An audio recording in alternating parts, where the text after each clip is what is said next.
Let's do a fun exercise to test our understanding. And we're going to use lambda expressions. Now, I want you to create a lambda expression that is going to square our list. So let's say we have my list, and this my list will have 5, 4, 3. Now, I want you to create a one-line lambda expression that's going to print for us a squared list. So 5 to the power of 2 will be 25, 4 to the power of 2 will be 16, and 3 to the power of 2 will be 9. So a list that contains those values using lambda expressions. So that's your first challenge, is to square. The next challenge, and this one's a little tough, we're going to do some list sorting. Let's do square here, just so you can see. And in this list sorting, I have a list. And this list, well, it's a tough one. We have a list that is a tuple of 0, 2, then a tuple, let's say 4, 3, and a tuple, let's say 9, 9, and then finally a tuple that is 10, negative 1. Now, what I want you to do is to sort this based on the second value. Ooh, make sure this is a comma. So that is, I want this to be sorted so that this tuple is first because -1 is the lowest. Then this tuple because 2 is the next highest. Then this tuple, then this tuple.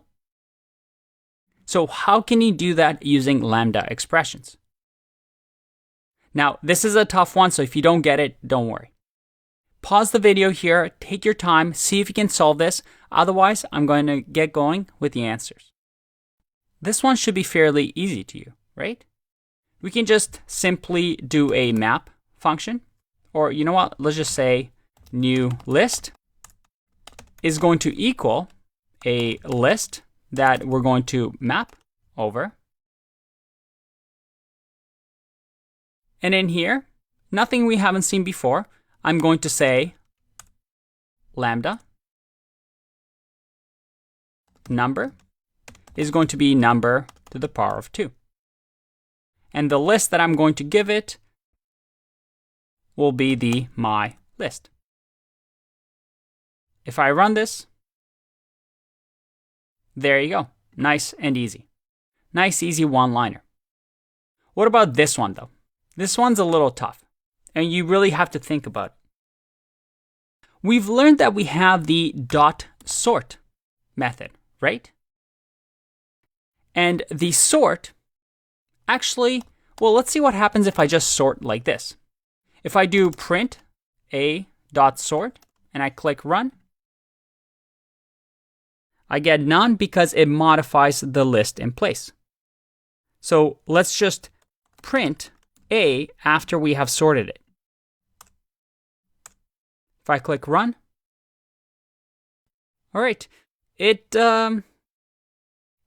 looks like it's sorted with the first key. What if we move this in here in the middle and click run? All right, looks like it's sorting it for me, but it's sorting it based on this first item. But I want this second item, or what we call the second key, to be the sorting factor.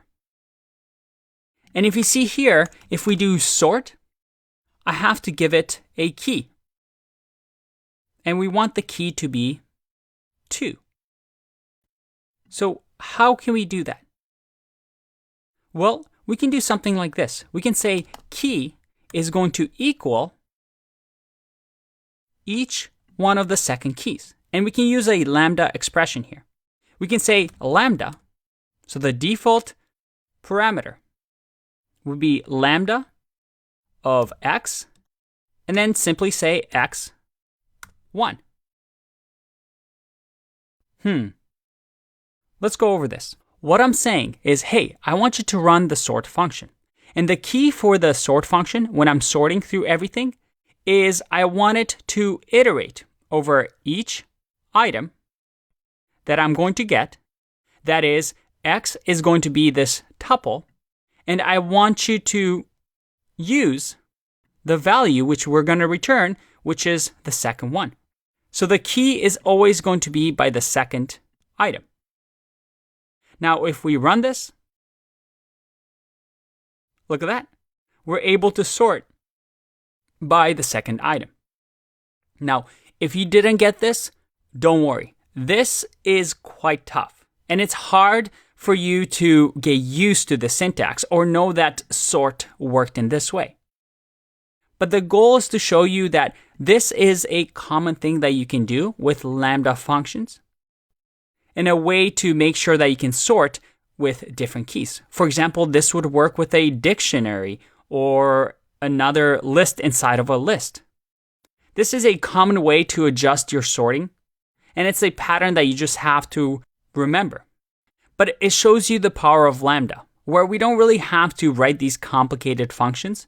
If we really just needed a one-time function and just a function that returns something simple, Lambda is a great tool to use. But if you didn't get this, like I said, don't worry. This is one of those things that you'll just have to remember. Let's take a break, and I'll see you in the next one.